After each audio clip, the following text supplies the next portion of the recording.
Jammu Kashmir reorganisation amendment bill के पक्ष में सरकार को समर्थन करने के लिए यहां खड़ा हुआ हूं। मैडम स्पीकर, मैं सबसे पहले माननीय प्रधानमंत्री जी, माननीय गृह मंत्री जी और एनडीए सरकार को धन्यवाद देना चाहूंगा कि इतने अच्छे बिल इस सदन में लाके जम्मू कश्मीर एवं लद्दाख में जितने भी हमारे कैडर, चाहे आईएएस का हो, आईपीएस का हो, आईएफएस का हो, वो अकमोट कैडर के साथ जो मार्च करने का जो निर्णय होने जा रहा है, मैं इसका वेलकम करता हूं, क्योंकि इससे ऑब्वियसली एक हमारे ऑफिसर्स का कार्य क्षमता बढ़ेगा, एक्सपोजर मिलेगा, लोगों को अच्छे माहौल में काम करने का एक मौका मिलेगा। और खासकर लद्दाख के लिए मैं आपको बताऊं, पहले यूटी बनने से पहले लद्दाख 2 ही डिस्ट्रिक्ट में केवल 2 डिस्ट्रिक्ट मजिस्ट्रेट और 2 जो एसएसपीस जो है ऑल इंडिया सर्विस कैडर का जो होते थे, आईपीएस और आईएएस, लेकिन आज उनके जगह पे कम से कम 15-20 ऑल इंडिया ऑफिसर लेवल के लोग आके वहां पे काम कर रहा है। तो ये जाहिर सी बात है, ऐसे बॉर्डर इलाका, चाहे लद्दाख का हो, चाहे जम्मू कश्मीर का हो, जहां भी हो, वो बॉर्डर इलाके के प्रॉस्पेरिटी, बॉर्डर इलाके के डेवलपमेंट और जो पिछड़े रहा ऐसे इलाकों का जो काम करने का मौका मिल रहा है। और साथ ही साथ आज ये निर्णय इसलिए होने जा रहा है क्योंकि मोदी सरकार ये चाहते हैं कि डिफिशिएंसी टू इफिशिएंसी कैसे ले जाएंगे देश को। अभी जम्मू कश्मीर कैडर में जो मेरे पास डेटा है, इसके मुताबिक जम्मू कश्मीर कैडर में आईएएस ऑफिसर, आईएएस के जो पोस्ट का संख्या है वो 137 है। अभी हमारे पास सिर्फ 59 ही है। टोटल 78 जो है खाली पड़ा है, यानी 56.93% जो है डिफिशिएंसी है। उसी तरह आईपीएस में 55.1% डिफिशिएंसी है। उसी तरह आईएफएस में 48.11% डिफिशिएंसी है। तो ये डिफिशिएंसी को मिटाप करने के लिए, और इस डिफिशिएंसी के वजह से वहां पे चाहे सेंट्रल गवर्नमेंट का स्कीम्स का इंप्लीमेंट करना हो या एडमिनिस्ट्रेशन को अच्छे तरीके से चलाना हो, इन चीजों में जो डिफिशिएंसी आ रहा है उसको इफिशिएंसी में किस तरह कन्वर्ट करेंगे, तो इसको मद्देनजर रखते हुए ये बिल इस सदन में लाया है।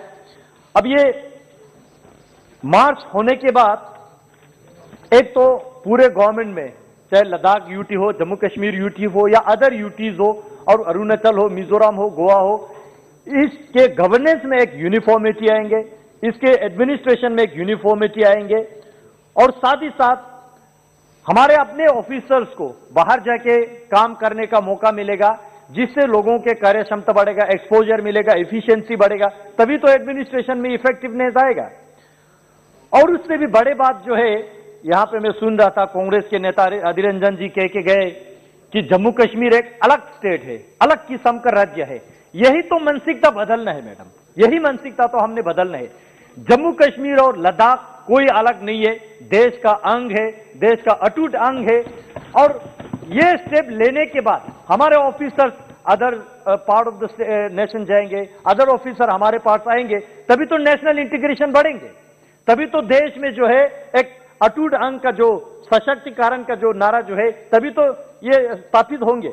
अदरवाइज अभी भी ये मानसिकता लेके चलेंगे कि वो अलग है, हम अलग है।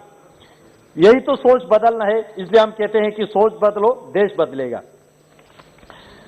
मैडम, यहां पे हसनैन मसूदी जी कह रहे थे कि लोकल ऑफिसर्स का अहमियत, और बाहर से जो लोग आएंगे उनको वहां के भाषा के नहीं पता, वहां के रहन सहन के नहीं पता।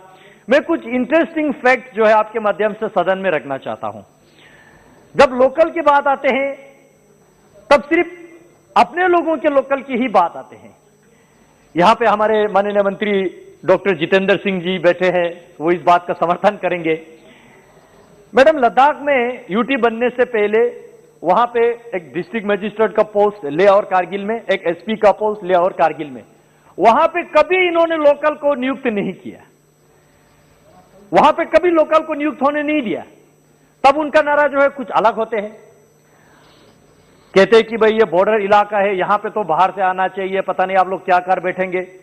अच्छा, जब अपने स्टेट के जब बात आते हैं या कश्मीर के या कहीं इलाके में जहां पे जो टेररिस्ट अफेक्टेड डिस्ट्रिक्ट है, वहां पे लोकल को इन्होंने डिस्ट्रिक्ट मजिस्ट्रेट, डिस्ट्रिक्ट एसएसपी बना के रखा।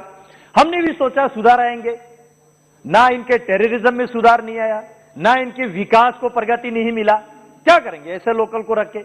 इसलिए ये मार्च होके ये एक साथ चलना बहुत देश के लिए जरूरी है।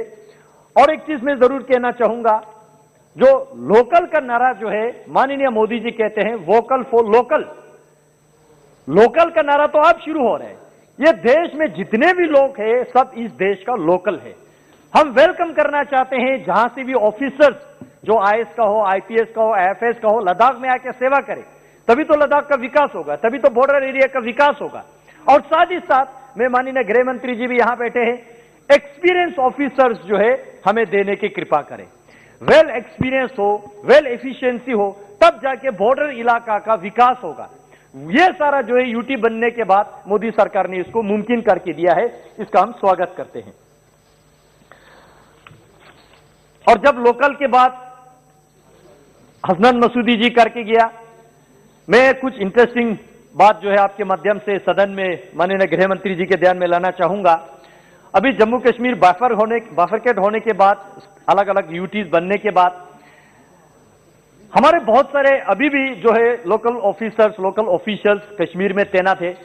जब हम जाते हैं कि उनको लद्दाख भेजो तो कहते हैं कि भाई अभी ऑफिशियली डिवाइड नहीं हुआ।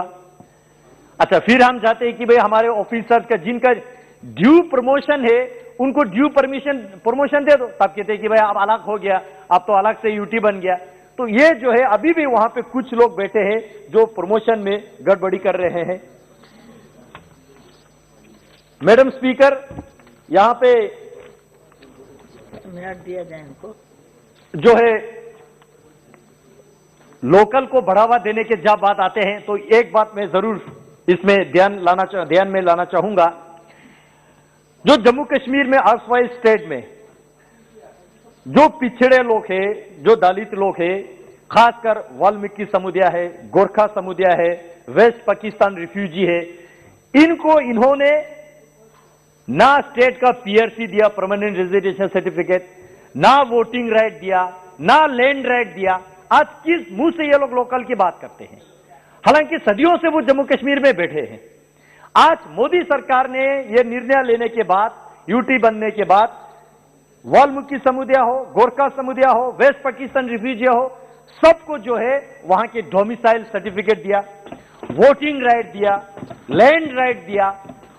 तब जाके जो है अभी यहां हमारे साथी समाजवादी पार्टी के ऑनरेबल मेंबर बड़े दिल वाले हैं, हाँ बीएसपी का जो है नगर साहब बड़े दिल वाले ओपोजिशन में बैठ के भी सरकार के तारीफ कर रहे हैं। ये अच्छी बात है, होना चाहिए। और साथ में ये भी कह डाला कि कांग्रेस पार्टी खुद तो डूब चुके हैं, हमको भी ले डूबे क्योंकि इनका सोच ही ऐसा है, अलग अलग स्टेज पे अलग अलग मतलब के लिए अलग अलग बात करते हैं। देश के नेशनल इंटीग्रेशन के तो सोच ही नहीं सकते ये कांग्रेस पार्टी।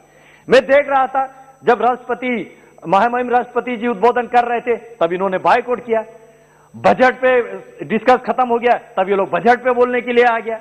आज Jammu Kashmir reorganisation act amendment का जो बिल यहां लाके अगमोट कैडर में मार्च होने की बात कर रहे, तब ये लोग 370 की बात कर रहे। इससे समझ आ रहा है कि ये पार्टी जो है दिशाहीन पार्टी है, ये कंप्लीटली डायरेक्शन खो चुके हैं। इसलिए मैं समाजवादी वालों से जितने भी ओपोजिशन में अन्य दल बैठे में उनको रिक्वेस्ट करना चाहूंगा कि ऐसे पार्टी के साथ चलेंगे, खुद तो डूब चुके हैं, आपको भी ले डूबेंगे। मैं ज्यादा ना कहते हुए इस बिल को समर्थन करता हूं और अपेक्षा रखता हूं इसमें हमारे इस बिल के साथ साथ लद्दाख का अलग से पब्लिक सर्विस कमीशन बना के लोकल ऑफिसर्स को इंडक्शन का अच्छा मौका मिलेगा। और हमारे लद्दाख के ऑफिसर्स भी चाहते हैं गोवा में जाके सर्व करें। अरुणाचल में जाके साफ करें, मिजोरम में जाके साफ करें, अदर स्टेट में क्या अच्छा अच्छा चीज चल रहा है वो जाके सीख के हमारे स्टेट में लागू करें। और अदर ऑफिसर्स भी जो है हमारे स्टेट में आके, लद्दाख में आके बॉर्डर इलाके का विकास करे। ये इस देश का जो है विजन है, इस सरकार का विजन है, सबका साथ, सबका विकास, सबका विश्वास। मैं बहुत बहुत धन्यवाद देता हूं आपको समय देने के लिए। श्री मनीष तिवारी जी।